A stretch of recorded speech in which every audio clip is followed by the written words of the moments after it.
It is my pleasure tonight to introduce our dear colleague Amel, who will be talking to us on the topic of the transformation of political Islam post-Arab Spring era.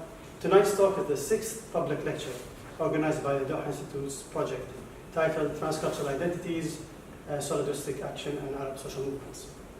Previously, the monthly public talks have touched upon a diverse scope of topics and disciplines, which include law, citizenship issues, international relations, cultural and literary studies, media and discourse analysis, popular culture, film studies, all which have, of course, enriched the project's general interests. Today's topic continues the project's multidisciplinary approach and ambitious scope as it explores the topic of the dynamics of change in political Islam, which lies at the intersection, of course, of sociology, political science, anthropology, among many other disciplines. Amel is a fellow research associate at the Doha Institute for Graduate Studies. She is also a researcher at the Grenoble University in France. Her research focuses on politics in the Maghreb, democratization of the Arab world, Euro-Arab relations, and Islam in Europe. Previously, she worked as a researcher and visiting fellow at several research and academic institutions in Beirut, Berlin, Brussels, and Paris. She is the author of What Happened to the Islamists and European Islam, The Challenges for Society and Public Policy. She's also an author of another book in French, which I'm not going to mention to spare the embarrassment of mispronunciation. So you can do that if you would like. And now, please, give the floor to Amel to talk to us. Thank you. Thank you, Tara. Thank you for this kind introduction. My work has been mainly on political Islam, and have a huge interest in localizing the political and trying to understand the transformation of political Islam according to the context and the trajectories and the biographies of the actors. I would say that I rather consider political Islam as a processus than an ideological project. So I would say that I'm much more interested in how Muslims, what Muslims are doing of political Islam rather than what political Islam is doing to Muslims. I mean, that has been my approach so far for the past almost 15 years. And so, as Tarek mentioned, that I have worked on Maghreb countries, so mainly Morocco, Algeria, and Tunisia, and European Islam as such as well. And I have tried to, again, I have been highly interested in how we can reinvent and reinterpret issues such as citizenship, participation, representativeness, and political Islam has been the main axis of this research. For that talk, I wanted to present you with some thoughts on the Islamist parties in the Maghreb, so mainly Morocco, Algeria, and Tunisia, and how they have evolved after the Arab Spring, the so-called Arab Spring. And you know that these countries, except Tunisia, of course, Morocco and Algeria, have not experienced the so-called Arab Spring, but rather transformation, transition processes. But this is still the idea of what happened or what becomes of Islamist parties after such phases of political transformation, even post-revolutionary processes. I mean, what survived of political Islam in such context. And I will, of course, mention or choose the label of post-revolutionary political Islam when it comes to Tunisia, and let's say post-authoritarian political Islam when it comes to Algeria and Morocco, and I will explain why later.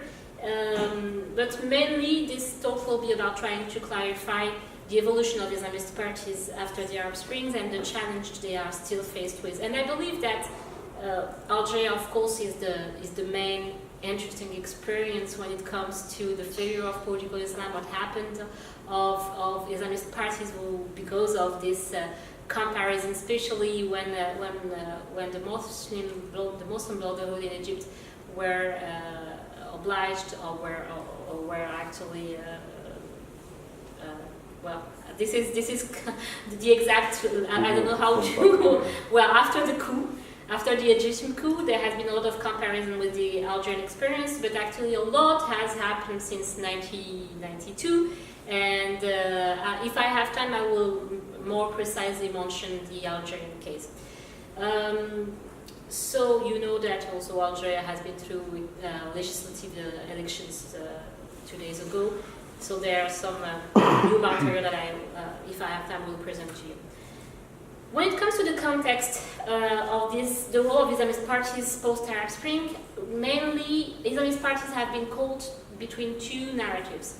The first one, which is the media and public opinion, which has been produced by the media and public opinion, has been about it's great, it's democracy at last.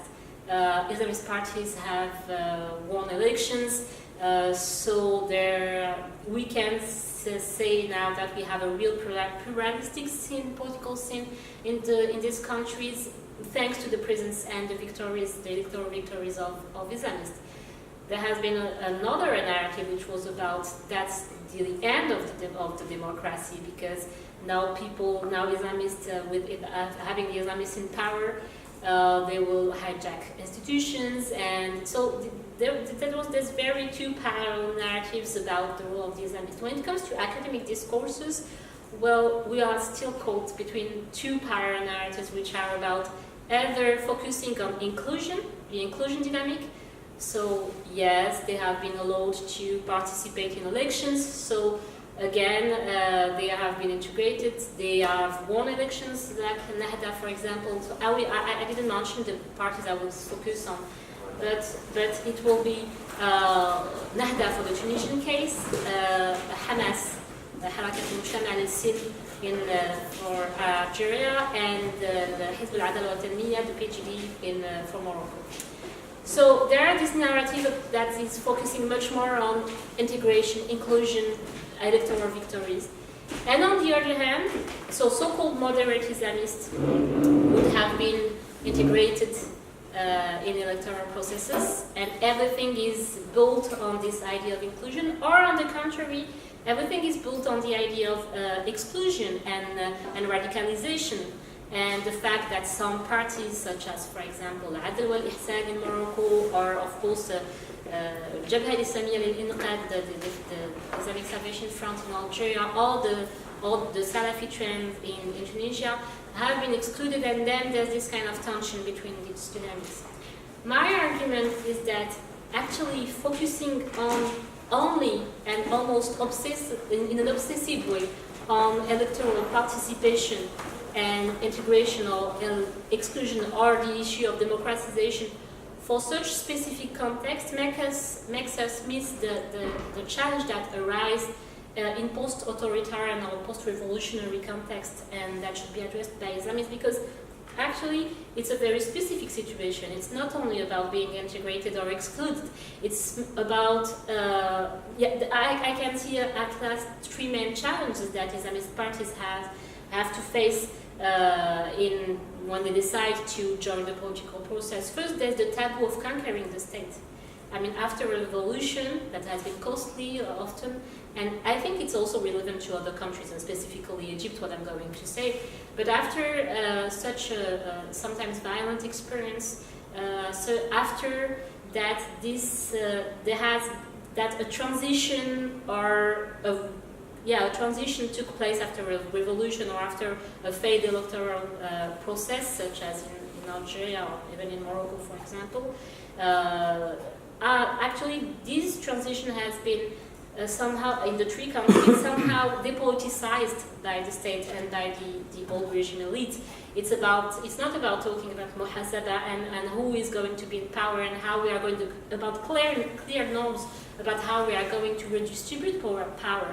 It's much more about talking about reconciliation, talking about consensus, a lot of the politicized notion that have created a taboo on the idea that Islamist parties can conquer the state. They are allowed to participate, but in no way allowed to conquer the state, and that has been internalized even through processes of demilitarization, for example, such as in Algeria, and the installment of a civil facade with the arrival of President Bouteflika in 1999, Islamist parties know well that they are still not allowed to conquer the state. So why this taboo is interesting is that since you cannot conquer the state, since you cannot negotiate with the state or with the ruling elite anymore, because we have been through reconciliation and consensus and so on, how do you express conflict?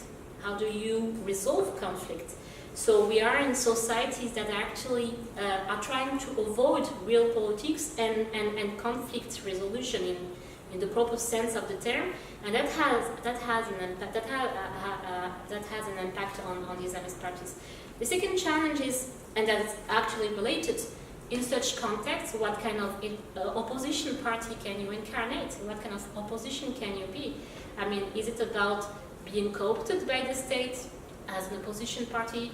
And that's what actually, happened in the 3 countries.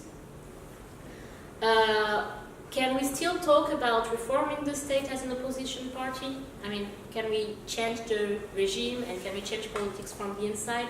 That's an important question.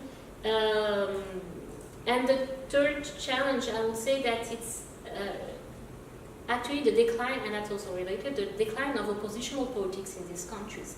At least under the framework or through the framework of the party. People are disillusioned, they have experienced civil war, they have experienced counter-revolution, they have experienced repression, and they are less interested in reforming the state through the party and specifically through Islamist parties. So there are also kind of Islamist fatigue among the grassroots and the usual Islamist constituencies that the Islamist parties have to address and to keep in mind in trying to reinvent post-Arab Spring strategies of participation. So I will try to give another picture of the transformation of political Islam by shifting the over interest that we often have, especially in political science and sociology, for the state. I mean, we are always focusing on the state, on its resilience, on its authority.